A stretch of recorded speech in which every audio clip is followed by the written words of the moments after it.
வணக்கம் மக்களே, welcome to யூன்டெக் world channel.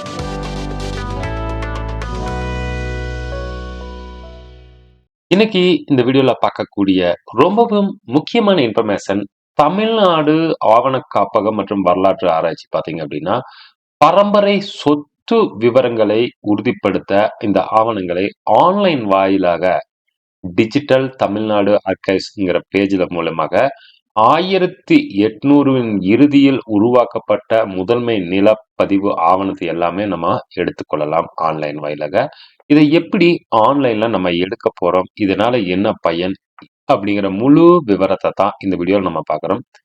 வீடியோவை ஸ்கிப் பண்ணாம கடைசி வரைக்கும் பாருங்க. சேனலுக்கு ஃபர்ஸ்ட் டைம் வந்திருக்கிறீங்கன்னா சேனலை மறக்காம சப்ஸ்கிரைப் பண்ணி பக்கத்தில் இருக்கிற பெல் ஐக்கன் அமைத்தி ஆல் நோட்டிஃபிகேஷன் அமைத்த மறந்துடாதீங்க. தமிழ்நாட்டில் நில உரிமை மற்றும் பரம்பரை சொத்து விவரங்களில் முக்கியமான ஆவணங்கள் OSR, SLR, IFR, TSLR, அதாவது ஓல்டு செட்டில்மெண்ட் ரெஜிஸ்டர். இது பாத்தீங்க அப்படின்னா பிரிட்டிஷ் காலத்தில் 1800களின் இறுதியில் உருவாக்கப்பட்ட முதன்மை நிலப்பதிவு ஆவணமாகும்.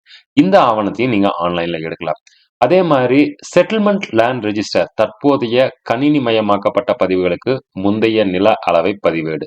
அதே மாதிரி இனாம் ஃபேர் ரெஜிஸ்டர் IFRன்னு சொல்றது அரசால் மானியமாக வழங்கப்பட்ட இனாம் நிலங்களுக்கு உண்டான ஆவணம். டவுன் சர்வே லேண்ட் ரெஜிஸ்டர் நகராட்சி மற்றும் மாநகராட்சி பகுதியில் உள்ள நிலங்களுக்கான நகர நில அளவை பதிவேடு. இது எல்லாமே பாத்தீங்க அப்படின்னா நீங்க மாவட்டம் வாரியாக தான் தேர்ந்தெடுக்க முடியும். அது இல்லாம ஓல்டு சர்வே இருந்ததுன்னா அதை வச்சும் பார்க்கலாம். தற்போது பட்டா நிலங்களையும் நீங்க நம்ம இ சர்வீஸ் பேஜ்ல போயிட்டு கூட பாத்துக்கலாம். ஆனா இந்த இனாம் நிலங்கள் OSR இதெல்லாமே பாத்தீங்க அப்படின்னா ஆவண காப்பக பேஜ்ல மட்டும்தான் எடுக்க முடியும். ஸோ அது எப்படி எடுக்கிறது அப்படிங்கிறத பார்த்தலாம். இந்த லிங்க் நான் டிஸ்கிரிப்ஷன்ல கொடுத்துறேன். இந்த லிங்க் நீங்க ரெஜிஸ்டர் பண்ணணும். ரெஜிஸ்டர் மேல கிளிக் பண்ணீங்க அப்படின்னா உங்களுக்கு name, father name, mobile number, email address, captcha கொடுத்துட்டு ஓடிபி கொடுத்தீங்க அப்படின்னா உங்க மொபைலுக்கு ஓடிபி வரும். அந்த ஓடிபி கொடுத்துட்டு நீங்க வெரிஃபை பண்ணீங்க அப்படின்னா உங்களுக்கு ரெஜிஸ்டர் ஆகிவிடும். ரெஜிஸ்டர் ஆனதுக்கு அப்புறம் உங்க யூசர் நேம், பாஸ்வேர்டு கொடுத்துட்டு லாகின் மேல கிளிக் பண்ணீங்க அப்படின்னா உங்களுக்கு இந்த மாதிரி ஓல்டு செட்டில்மெண்ட் ரெஜிஸ்டர், இனாம் ஃபேர் ரெஜிஸ்டர், கேட்வே ரெக்கார்ட்ஸ் இந்த பேஜ் ஓப்பன் ஆயிடும். பொதுவாகவே ஓல்டு செட்டில்மெண்ட் ரெஜிஸ்டர் பத்தி நான் உங்களுக்கு சொல்லிட்டேன். மொத்தமா 12,017 டாக்குமெண்ட்ஸ் இருக்கு. இனாம் ஃபேர் ரெஜிஸ்டர்ல 18,623 இருக்கு. அதே மாதிரி கேட்வேல 35 ரெக்கார்ட்ஸ் இருக்கு. ஸோ இந்த டீடைல்ஸ் எல்லாமே நீங்க பாத்துக்கலாம். இப்போ ஓல்டு செட்டில்மெண்ட் ரெக்கார்ட்ல 9 டிஸ்ட்ரிக்ட் தான் கொடுத்துருக்காங்க. தாலுகா 69 இருக்கு. மொத்த வில்லேஜ் இதுல கவர் ஆனது 10,332.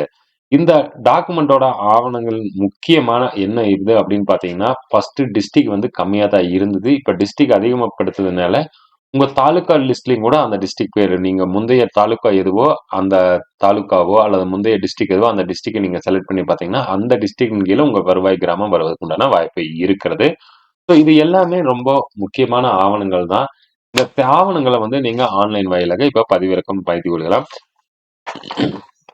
கேட்வே ரெக்கார்ட்னா என்ன? கேட்வே ரெக்கார்ட் அப்படின்னா பழைய நிலத்தீர்வு ஓல்டு செட்டில்மெண்ட் மற்றும் புதிய நிலத்தீர்வு நியூ செட்டில்மெண்ட் ஆகிய இரண்டுக்கும் இடைப்பட்ட ஒரு இணைப்பு ஆவணம், லிங்க் டாக்குமெண்ட் தான் கேட்வே ரெக்கார்ட்ஸ். இது ஒரு நிலத்தின் பழைய சர்வே எண் புதிய சர்வே எண்ணாக எப்படி மாறியது என்பதை கண்டறிய இது பயன்படுகிறது கேட்வே ரெக்கார்ட்ஸ். ஓகேவா? ஸோ இதனால இதுக்கு முக்கியத்துவம் என்ன அப்படின்னு பாத்தீங்கன்னா, புதிய சர்வே எண்ணையும் அல்லது உட்பிரிவு எண்ணை உறுதிப்படுத்தி இது மிகவும் அவசியம். பரம்பரை சொத்துக்களின் நிலத்தின் எல்லைகள் மாறும்போது அந்த மாற்றங்கள் சரியாக பதியப்பட்டுள்ளதா என்பதை சரிபார்க்க இந்த கேட்வே ரெக்கார்ட்ஸ் யூஸ் ஆக போகுது. ஸோ இதை எல்லாமே தேடுறதுக்கு நீங்க ஆன்லைன் வாயிலா தான் பார்க்கணும். நம்ம ஃபர்ஸ்ட் ஓல்டு செட்டில்மெண்ட் ரெஜிஸ்டர் மூலியமா பார்க்கலாம். ஸோ இது கிளிக் பண்ணீங்க அப்படின்னா இங்க உங்களோட டிஸ்ட்ரிக்ட் தான் வரும். ஸோ இந்த டிஸ்ட்ரிக்ட் லிஸ்ட் தான் இருக்கு. ஏற்கனவே இது பதிந்த பிரகாரம் உங்க டிஸ்ட்ரிக்ட்ல எந்தெந்த டிஸ்ட்ரிக்ட் தாலுக்கா எது வருதோ அதை பார்த்துக்குங்க. ஸோ நம்ம ஒரு டிஸ்ட்ரிக்டோ ஏதாவது ஒரு தாலுக்காவுக்கோ நம்ம பார்க்கலாம் இல்லையா? அப்போ நம்ம தாலுக்கா, அதாவது கோயம்புத்தூர் டிஸ்ட்ரிக்ட்ல எந்த தாலுக்கா முதல்ல இருந்ததோ அந்த தாலுக்கா எடுத்துட்டு அது கீழ் வரக்கூடிய வருவாய் கிராமம் எதுவோ அந்த வருவாய் கிராமத்தை நீங்க செலக்ட் பண்ணிக்கோங்க. செலக்ட் பண்ணிட்டு சர்ச் பண்ணீங்க அப்படின்னா இந்த சர்வே டேட்டா டாக்குமெண்ட் டேட்டா இங்க வரும். வியூ என்க்ளோசர் இருக்கு இல்லையா? இது மேல நீங்க கிளிக் பண்ணீங்க அப்படின்னா உங்களோட என்க்ளோசர் இங்க ஓப்பன் ஆகும். ஒரு சில பேர் நிறைய பேர் கேட்குறாங்க இந்த டாக்குமெண்ட்னால என்ன பயன் அப்படிங்கிறது. ஸோ ஏற்கனவே நான் சொல்லிட்டேன். இந்த டாக்குமெண்ட் பாத்தீங்க அப்படின்னா பிரிட்டிஷ் காலத்தில் இறுதியில் உருவாக்கப்பட்ட முதன்மை நிலப்பதிவு ஆவணம். ஸோ இந்த ஆவணம் இருக்கிறதுனால நம்மளுக்கு வந்து இது இந்த மாதிரி தான் இருக்கும். உங்க லேண்ட் எங்கெங்க இருந்தது அப்படிங்கிறத வந்து நம்ம பார்த்துக்கலாம். யார் யார் இதுக்கு வந்து பாக்கியதாரர்கள் அப்படிங்கிறதும் இங்க கொடுத்துருக்காங்க. பழைய சர்வே நம்பரும் கொடுத்துருக்காங்க. இந்த லேண்டோட டீட்டெயில்ஸ் எல்லாமே இங்க இருக்கு. ஓகேவா? ஸோ இந்த டீட்டெயில்ஸ் பிரகாரம் நம்ம ஒவ்வொரு டீட்டெயில்ஸையும் செக் பண்ணி பார்த்துக்கலாம். இந்த ரெக்கார்டு பிரகாரம் தான் நம்ம வந்து உங்க லேண்டுக்கு யாருக்கு பட்டா பண்ணி கொடுத்துருக்காங்க அப்படிங்கிறது தெரியும். அதே மாதிரி இந்த டேட்டாவில் நான் டேஷ்போர்டு போயிட்டு அடுத்ததாக நம்ம வந்து பார்த்தீங்க அப்படின்னா இனாம் ஃபேர் ரெஜிஸ்டர் இது மேலே நீங்கள் கிளிக் பண்ணீங்கனாலே சேம் அதே டிஸ்ட்ரிக்ட் தான் நம்ம செல்றோம்.